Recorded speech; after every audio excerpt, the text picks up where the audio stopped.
What's up, everyone? Alex here. Apologies if I'm not on camera right now. I'm literally in my PJs making this. You know, it's content creator life, right? But jokes aside, this February, and I know this video is coming out late, is packed with good games. Now, there's not a lot of games coming out, but there are a lot of games that are coming out of note. Does that make sense? Like, I'm highlighting 5 games this video, which is something like I said, like, oh, I'm gonna only highlight 3 moving forward. But like, to be fair, this month is absolutely packed with RPGs, lengthy games, and just games that everybody in the JRPG space will probably find some entertainment from, whether you're like a hardcore turn-based fan, action game fan, or somewhere in between. I'm pretty sure a lot of you are somewhere in between. But in any case, let me not dilly-dally and let's talk about the 5 games that I want to highlight today. Kingdom Come Deliverance 2 is coming out on February 4th on PS5, Series X and S, and PC. I remember one of my community members on my Discord started talking about Kingdom Come Deliverance 1 many years ago, and he basically swears by it, that he found a lot of fun because of its kind of weirdly quirky nature.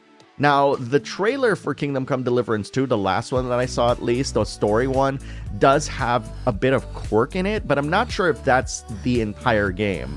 But either way, so many people have been talking about Kingdom Come Deliverance 2 and how it's one of the games to look forward to this month that I figured I'd mention it because it is pretty dang important. And admittedly, it's kind of piqued my interest as well. Again, this game is coming out on February 4th. Now, let's talk about something that I am intimately familiar with, which is the Trails series, and specifically Trails Through Daybreak 2, which is a hybrid turn-based / action JRPG, which is coming out on Valentine's Day, February 14th, on PlayStation platforms, Switch, and PC.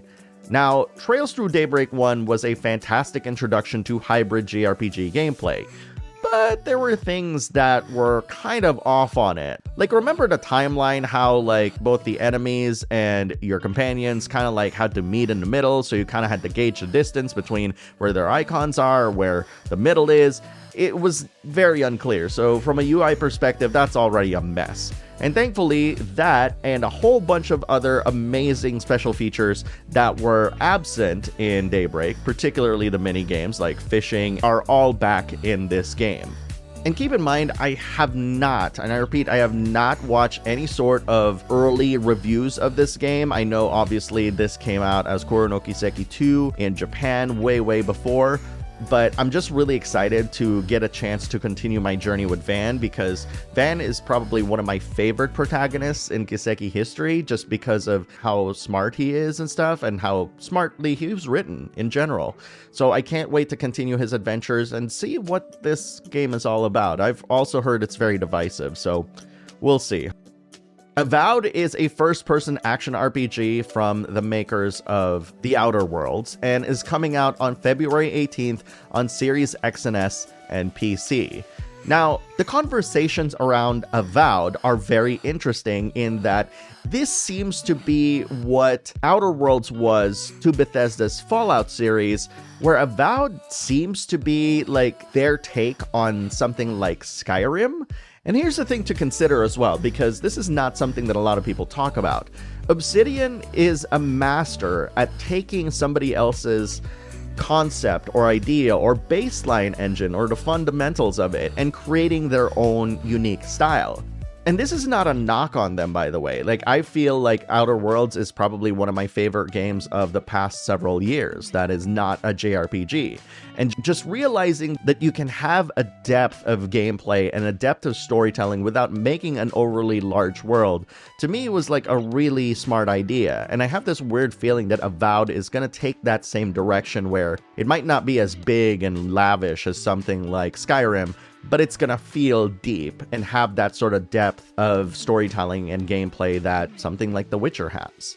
And especially in a day and age where video games are getting bloated in terms of production cost, I for one welcome this sort of approach, and I can't wait to see what people think about it when it comes out.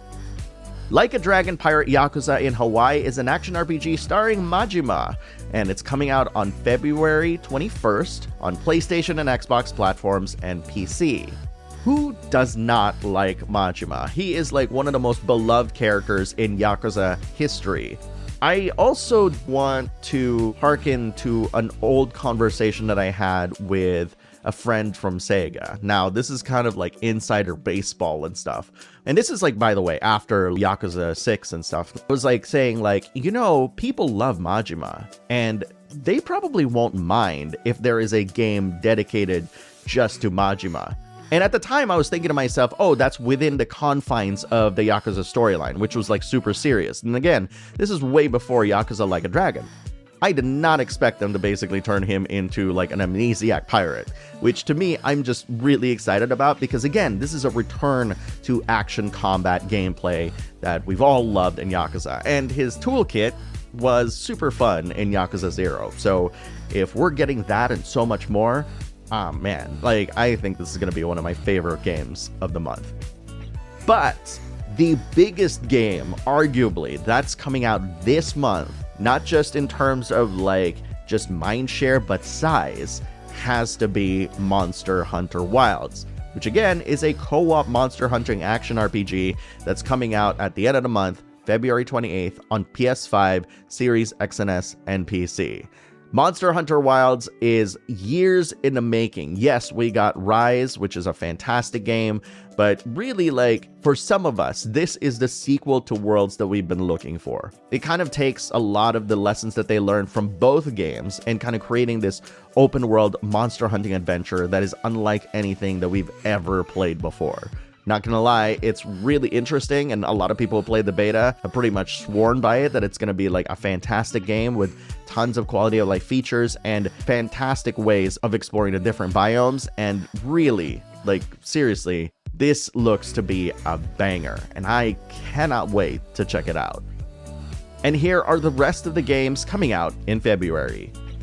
Rogue Waters, a pirate-themed tactical RPG, is coming out on February 4th on PS5, Series XS, and Switch. It's already out on PC.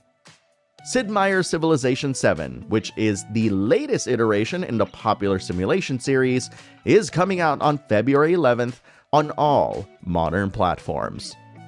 Bullet Noir, an overhead action game that kind of looks like a stylized Hotline Miami, is going to be available in early access on February 11th on PC.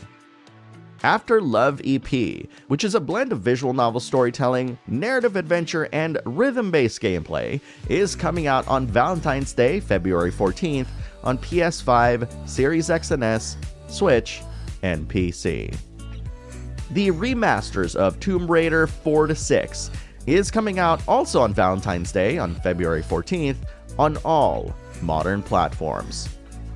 Lost Records Bloom and Rage Tape 1 is basically an adventure game from the folks who brought you Life is Strange, Don't Nod, the original people who made that game.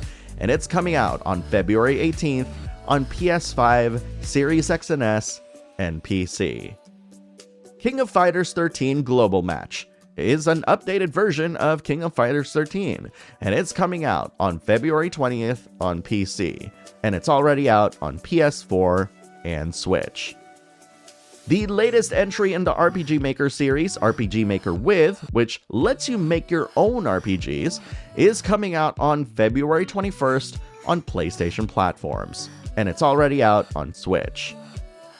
Yu-Gi-Oh! Early Days Collection comes with 14 Yu-Gi-Oh! Video games from the early days of dueling, is coming out on February 27th on Switch and PC. And that, my friends, are the games coming out in February. So this month is super packed, so I want to hear your top 3 of which games you're interested in playing. Post your thoughts in the comments below so we can talk about it.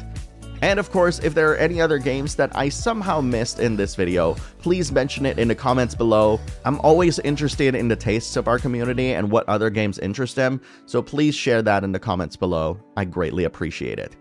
Thank you very much for watching, everyone, and I'll see you in the next video.